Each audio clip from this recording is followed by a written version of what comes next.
नमस्कार। श्रीमद् वाल्मीकि रामायण अखंड पाठ में आज हम पढ़ेंगे चतुर्विंशः सर्ग, किष्किंधा कांड से 24वां सर्ग। आज इस सर्ग में है सुग्रीव का शोक मग्न होकर श्री राम से प्राण त्याग के लिए आज्ञा मांगना, तारा का श्री राम से अपने वध के लिए प्रार्थना करना और श्री राम का उन दोनों को समझाना।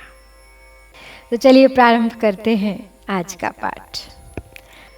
तामाशु वेगेन दुरासदेन त्वभिप्लुतां शोकमहार्णवेन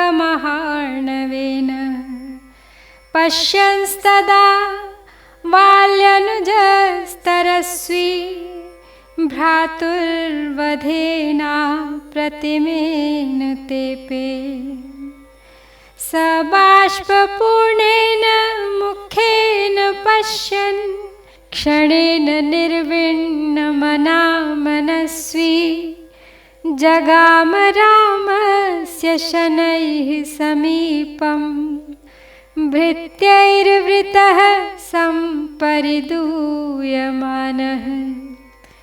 स तं समासाद्य गृहीतचापम् उदात्तमाशीविषतुल्यबाणं यशस्विनं लक्षणलक्षिताङ्गम् अवस्थितं राघवं इत्युवाच।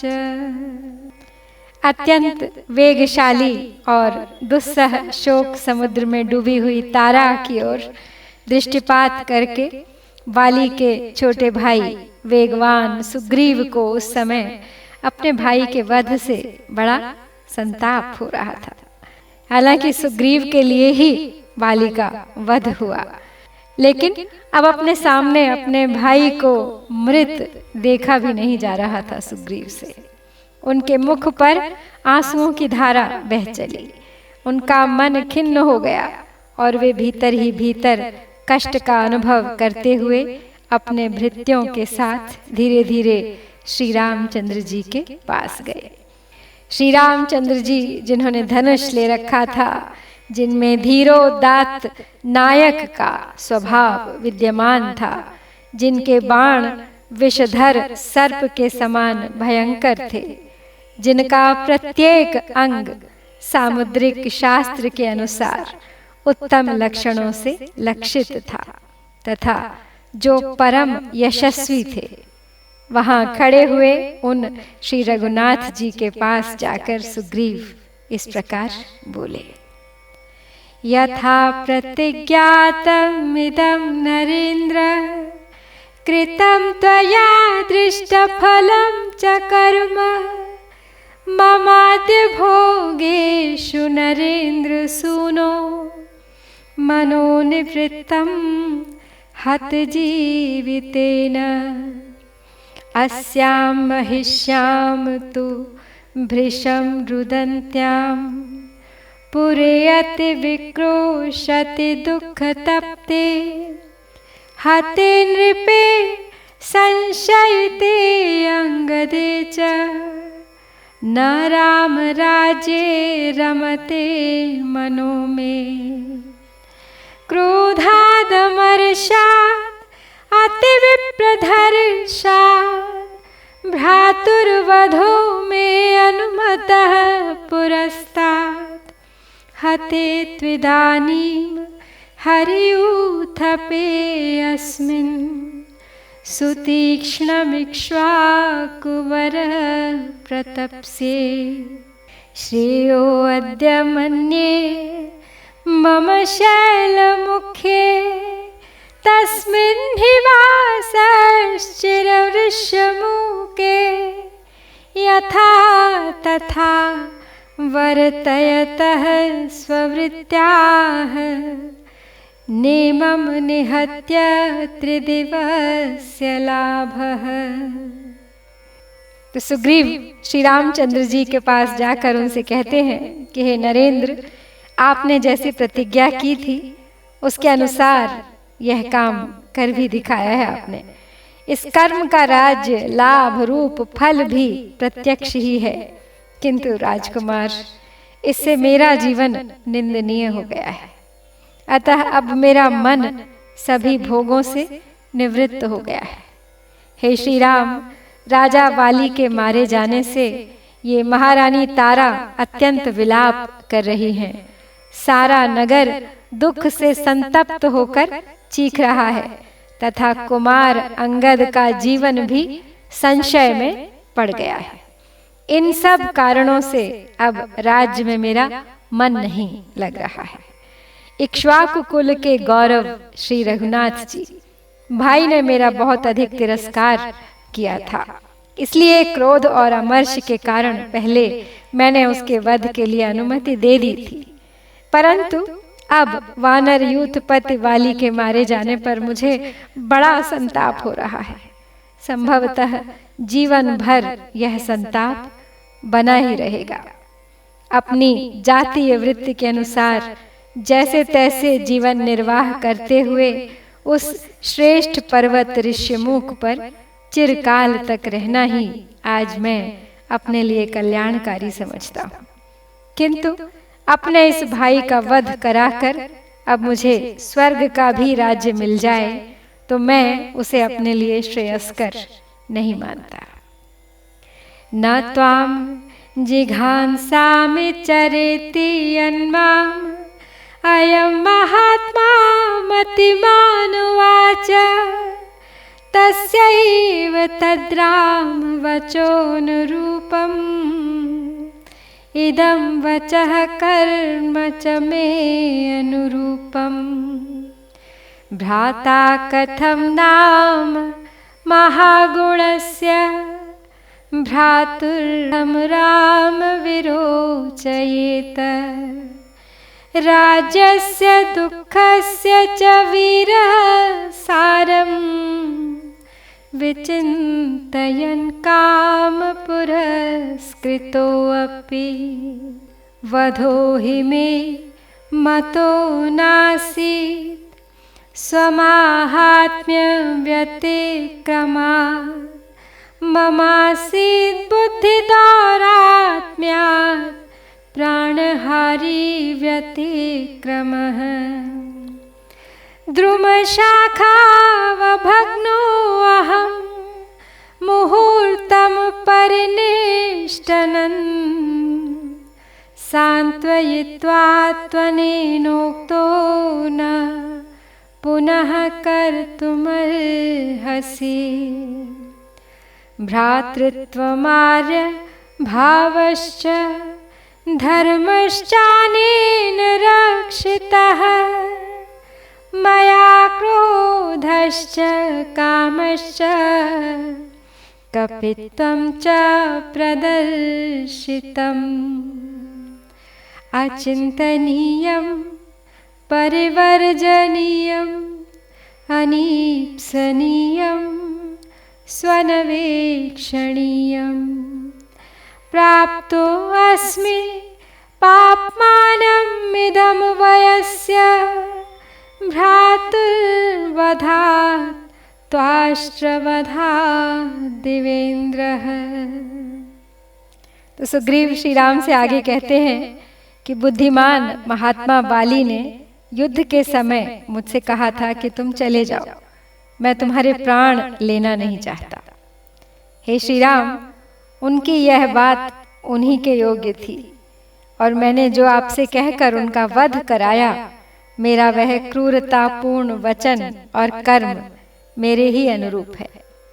हे वीर रघुनंदन, कोई कितना ही स्वार्थी क्यों न हो, यदि राज्य के सुख तथा भ्रातृवध से होने वाले दुख की प्रबल करेगा तो वह भाई होकर अपने महान गुणवान भाई का वध कैसे अच्छा समझेगा। वाली के मन में मेरे वध का विचार नहीं था, क्योंकि इससे उन्हें अपनी मान प्रतिष्ठा में बट्टा लगने का डर था। मेरी ही बुद्धि में दुष्टता भरी थी शायद, जिसके कारण मैंने अपने भाई के प्रति ऐसा अपराध कर डाला जो उनके लिए घातक सिद्ध हुआ। जब वाली ने मुझे एक वृक्ष की शाखा से घायल कर दिया और मैं 2 घड़ी तक कराहता रहा। तब उन्होंने मुझे सांत्वना देकर कहा, जाओ फिर मेरे साथ युद्ध करने की इच्छा न करना। उन्होंने भ्रातृभाव, आर्य भाव और धर्म की भी रक्षा की है, परंतु मैंने केवल काम, क्रोध और वानरोचित चपलता का ही परिचय दिया है। हे मित्र, जैसे वृत्रासुर का वध करने से इंद्र पाप के भागी हुए थे, उसी प्रकार मैं भाई का वध कराकर ऐसे पाप का भागी हुआ हूँ जिसको करना तो दूर रहा, सोचना भी अनुचित है। श्रेष्ठ पुरुषों के लिए जो सर्वथा त्याज्य, अवांछनीय तथा देखने के भी अयोग्य है।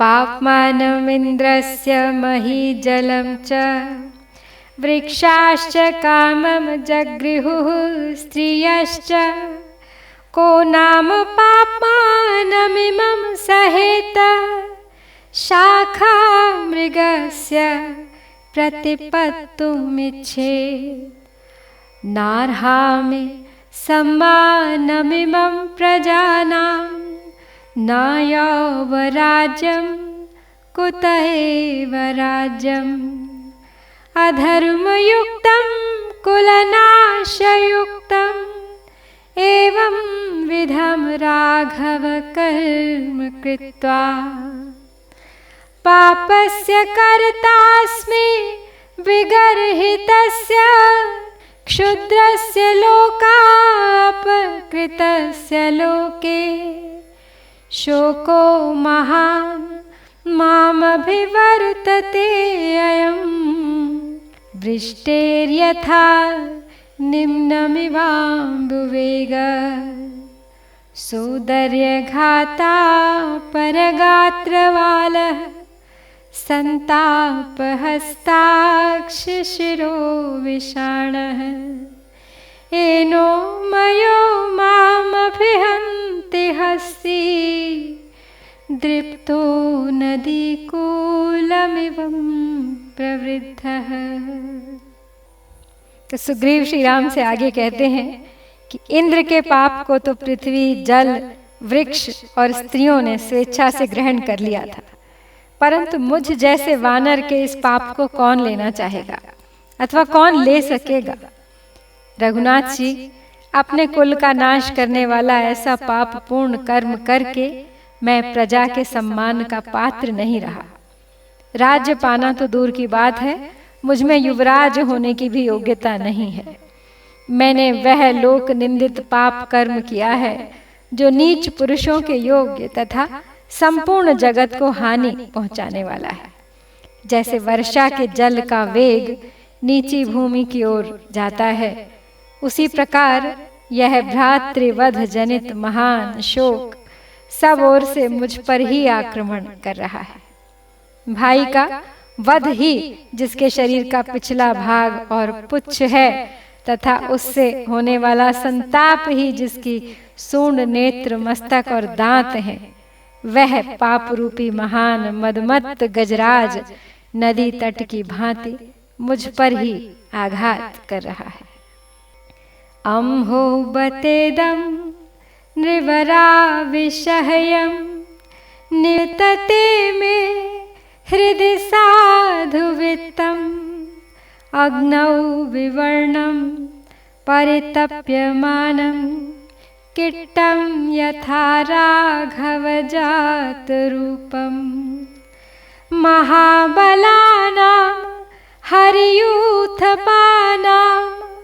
इदं कुलं राघवमन्निमित्तम् अस्यांगदस्यापि च शोकतापात् अर्धस्थितप्राणमितीव मन्ये सुतः सुलभ्यः सुजनः सुवश्यः कुतस्तु पुत्रः सदृशो अंगदेन न चापि विद्येत स वीरदेशो यस्मिन् भवेत् सोदरसन्निकर्षः अद्यांगदो वीरवरो न जीवेत् जीवेत् माता परिपालनार्थं विना तु पुत्रं परितापदीना सा नैव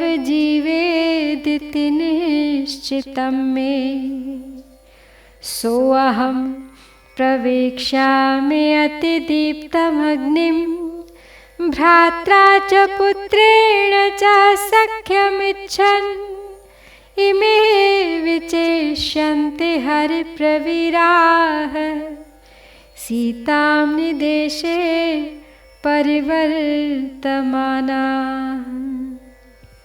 तो सुग्रीव पश्चाताप कर रहे हैं।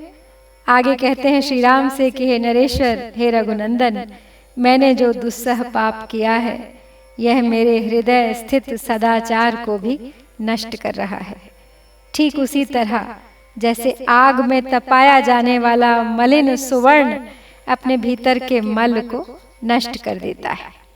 रघुनाथ जी, मेरे ही कारण वाली का वध हुआ, जिससे इस अंगद का भी शोक संताप बढ़ गया और इसीलिए इन महाबली वानर यूथपतियों का समुदाय अधमरा सा जान पड़ता है। हे वीरवर, सुजन और वश में रहने वाला पुत्र तो मिल सकता है, परंतु अंगद के समान बेटा कहाँ मिलेगा, तथा ऐसा कोई देश नहीं है जहां मुझे अपने भाई का सामीप्य मिल सके। अब वीरवर अंगद भी जीवित नहीं रह सकता। यदि जी सकता तो उसकी रक्षा के लिए उसकी माता भी जीवन धारण करती। वह बेचारी तो यूं ही संताप से दीन हो रही है। यदि पुत्र भी न रहा तो उसके जीवन का अंत हो जाएगा। ये तो बिल्कुल निश्चित बात है। अतः मैं अपने भाई और पुत्र का साथ देने की इच्छा से प्रज्वलित अग्नि में प्रवेश करना चाहता हूँ। ये वानर वीर आपकी आज्ञा में रहकर सीता की खोज करेंगे। कृत्स्नं तु ते सेत्स्यति कार्यमे तन्मय्यप्यतीते मनुजेन्द्र पुत्र कुलस्य हन्तारं जीवनार्हं रामानुजानीहि कृतागसम्माम् इत्येवमार्तस्य रघुप्रवीरः श्रुत्वा वचो वालिजघन्यजस्य सञ्जातबाष्पः परवीरहन्ता रामो मुहूर्तं विमना बभूव तस्मिन् क्षणे भीक्ष्णमवेक्षमाणः क्षिते क्षमावान् भुवनस्य गोप्ता रामो रुदन्तीं व्यसने निमग्नाम् समुत्सुकः सोऽथ ददर्श ताराम् तां चारुनेत्रां कपिसिंहनाथां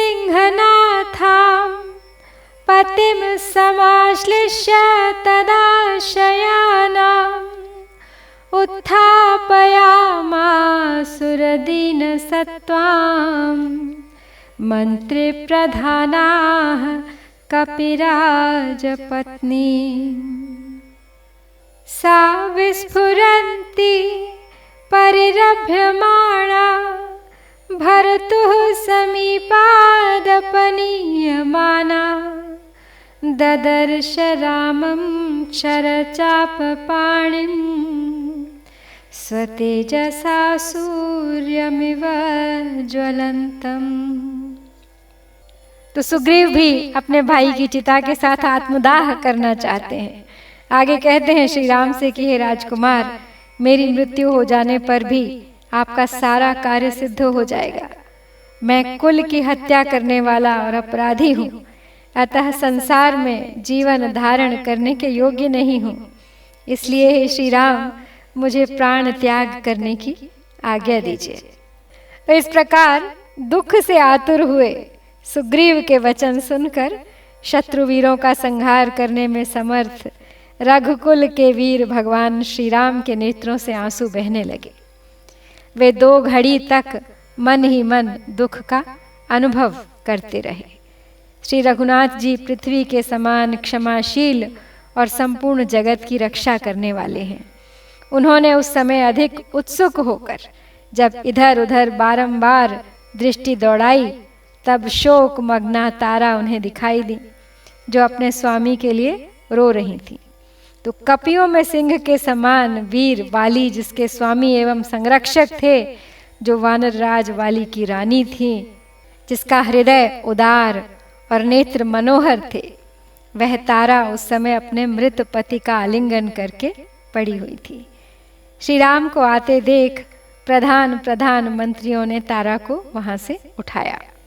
तो तारा जब पति के समीप से हटाई जाने लगी, तब बारंबार उनका आलिंगन करती हुई वह अपने को छुड़ाने और छटपटाने लगी। इतने ही में उसने अपने सामने धनुष बाण धारण किए श्री राम को खड़ा देखा, जो अपने तेज से सूर्य देव के समान प्रकाशित हो रहे थे।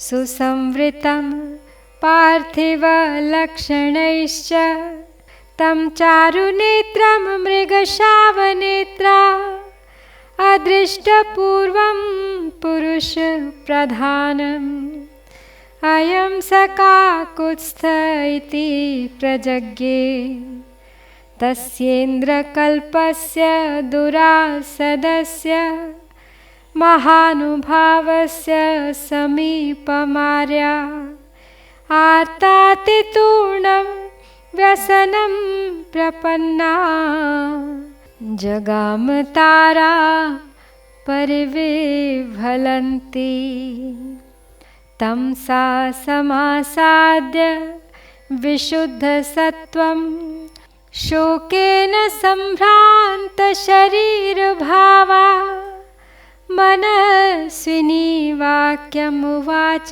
तारा रामं रणोत्कर्षणलब्धलक्ष्यम् त्वमप्रमेयश्च दुरासदश्च जितेन्द्रियश्चोत्तमधर्मकश्च अक्षीणकीर्तिश्च विचक्षणश्च क्षितिक्षमावान् क्षतजोपमाक्षः त्वमात्बाणासनबाणपाणि महाबलः संहननोपपन्नः मनुष्यदेहाभ्युदयं विहाय दिव्येन देहाभ्युदयेन युक्तः येनैव बाणेन हतः प्रियो मे तेनैव बाणेन हि मां जहिः हतागमिष्यामि समीपमस्य न मां विना वीररमेत वाली।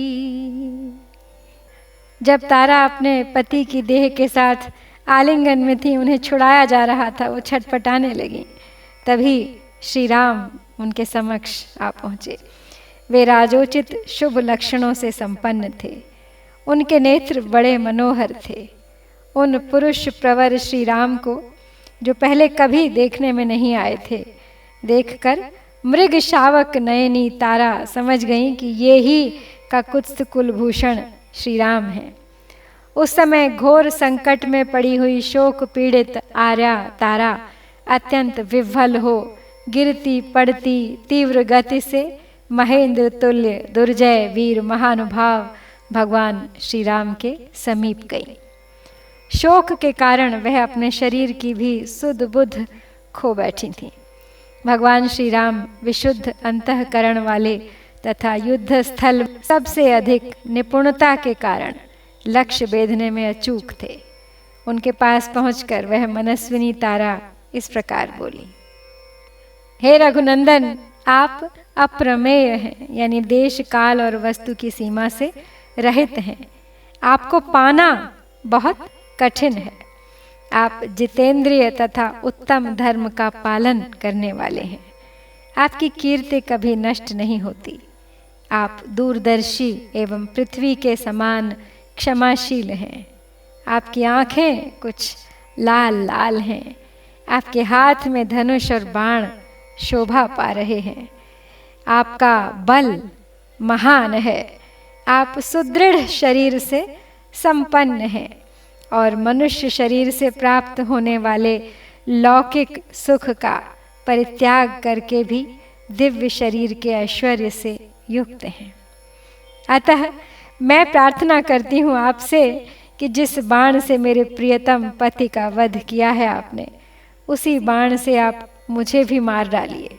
मैं मरकर उनके समीप चली जाऊंगी।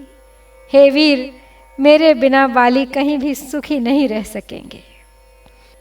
स्वर्गे अपि पद्मामलपत्र नेत्र समेत्य संप्रेक्ष्य च मां पश्यन् नाह्येष उच्चावचताम्रचूड़ा विचित्रवेषाप्सरसो भजिष्य। स्वर्गे अपि शोकं च विवर्णतां च मया विना प्राप्स्यति वीरवाली। रम्ये नगेन्द्रस्य तटावकाशे विदेह कन्या रहितो यथा त्वं वेत्थ तावन् वनिता विहीनः प्राप्नोति दुःखं पुरुषः कुमारः। तत्त्वं प्रजानन् जहि मां न वाली दुःखं ममादर्शनजं भजेत।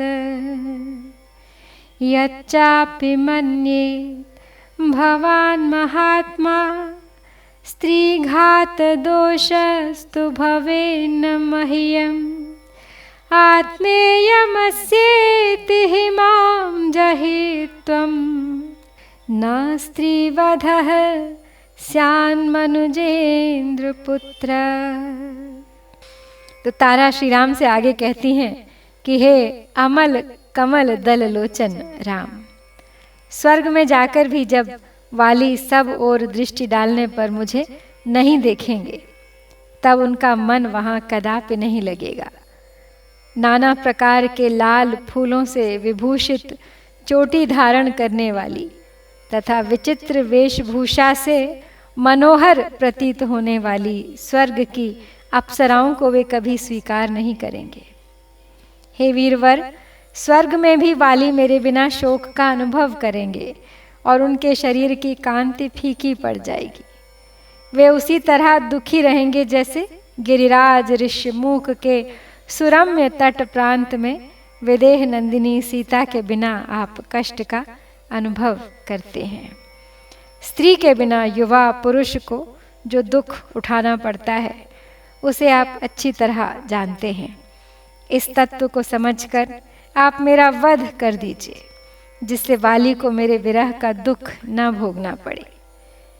हे महाराज कुमार, आप महात्मा हैं, इसलिए यदि ऐसा चाहते हो कि मुझे स्त्री हत्या का पाप ना लगे, तो यह वाली की आत्मा है ऐसा समझकर मेरा वध कर दीजिए।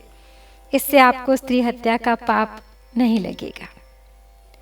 शास्त्र प्रयोगात् विविधाश्च वेदात् अनन्य रूपाः पुरुषस्य दाराः दार प्रदानाधिनदानमन्यत् प्रदृश्यते ज्ञानवतां हि लोके। त्वं चापि मां तस्य मम प्रियस्य प्रदास्यसे धर्मवेक्ष्य वीर। अनेन दानेन न लप्स्यसे त्वम् अधर्मयोगं मम वीरघाता। आर्तामनाथामपनीयमाना एवं गतां नार्हसि मां हन्तुम्। अहं हि मातङ्गविलासगामिना प्लवङ्गमानां वृषभेण धीमता। विना वरार्होत्तमहेममालिना चिरं न शक्ष्यामि नरेंद्र जीवितुम्। शास्त्रोक्त यज्ञ याग आदि कर्मों में पति और पत्नी दोनों का संयुक्त अधिकार होता है। पत्नी को साथ लिए बिना पुरुष यज्ञ कर्म का अनुष्ठान नहीं कर सकता। इसके सिवा नाना प्रकार की वैदिक श्रुतियां भी पत्नी को पति का आधा शरीर बतलाती हैं। दूसरे, स्त्रियों का अपने पति से अभिन्न होना सिद्ध होता है, अतः मुझे मारने से आपको स्त्री वध का दोष नहीं लग सकता और वाली को स्त्री की प्राप्ति हो जाएगी, क्योंकि संसार में ज्ञानी पुरुषों की दृष्टि में स्त्री दान से बढ़कर दूसरा कोई दान नहीं है। तो हे वीर शिरोमणि, यदि धर्म की ओर दृष्टि रखते हुए आप भी मुझे मेरे प्रियतम वाली को समर्पित कर देंगे तो इस दान के प्रभाव से मेरी हत्या करने पर भी आपको पाप नहीं लगेगा। मैं दुखिनी और अनाथा हूँ, पति से दूर कर दी गई हूँ। ऐसी दशा में मुझे जीवित छोड़ना आपके लिए उचित नहीं है। हे नरेंद्र, मैं सुंदर एवं बहुमूल्य श्रेष्ठ सुवर्ण माला से अलंकृत तथा गजराज के समान विलास युक्त गति से चलने वाले बुद्धिमान वानर श्रेष्ठ वाली के बिना अधिक काल तक जीवित नहीं रह सकूंगी। इत्येव मुक्तस्तु विभुर्महात्मा तारां समाश्वास्य हितं बभाषे मा वीरभारे विमतिं कुरुष्व लोको हि सर्वो विहितो विधात्रा तं चैव सर्वं सुखदुःखयोगं लोको अब्रवीत्तेन कृतं विधात्रा त्रयो अपि लोका विहितं विधानं नातिक्रमन्ते वशगा हितस्य प्रीतिं परां प्राप्स्यसि तां तथैव पुत्रश्च ते प्राप्स्यति यौवराज्यम् धात्रा विधानं विहितं तथैव न शूरपत्न्यः परिदेवयन्ति आश्वासिता तेन महात्मना तु प्रभावयुक्तेन परन्तपेन सा वीरपत्नी ध्वनता मुखेन सुवेशरूपा विरराम तारा। तो तारा ने जब बार बार श्री राम से विनय की, बल डाला उन पर कि वे उनका भी वध कर दें, तो भगवान श्री राम ने उसे आश्वासन देकर उसके हित की बात कहकर उसे समझाया। बोले, हे वीर पत्नी, तुम मृत्यु विषयक विपरीत विचार का त्याग कर दो, क्योंकि विधाता ने इस संपूर्ण जगत की सृष्टि की है। विधाता ने ही इस सारे जगत को सुख दुख से संयुक्त किया है।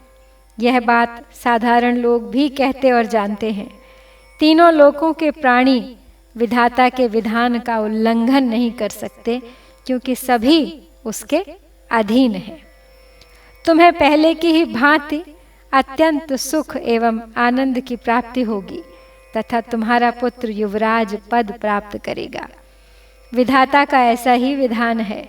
पूर्ववीरों की स्त्रियां इस तरह विलाप नहीं करती हैं, अतः तुम भी शोक छोड़कर शांत हो जाओ। शत्रुओं को संताप देने वाले परम प्रभावशाली महात्मा श्री राम के इस प्रकार सांत्वना देने पर सुंदर वेश और रूप वाली वीर पत्नी तारा, जिसके मुख से विलाप की ध्वनि निकलती रहती थी, चुप हो गई। उसने रोना धोना छोड़ दिया। तो इस प्रकार श्री वाल्मीकि निर्मित आर्ष रामायण आदि काव्य के किष्किंधा कांड में 24वां सर्ग यहाँ पर पूरा होता है। इत्यार्षे श्रीमद् रामायणे वाल्मीकिये आदिकाव्ये किष्किन्धाकाण्डे चतुर्विंशः सर्गः। ॐ श्री सीतारामचन्द्राभ्यां नमः।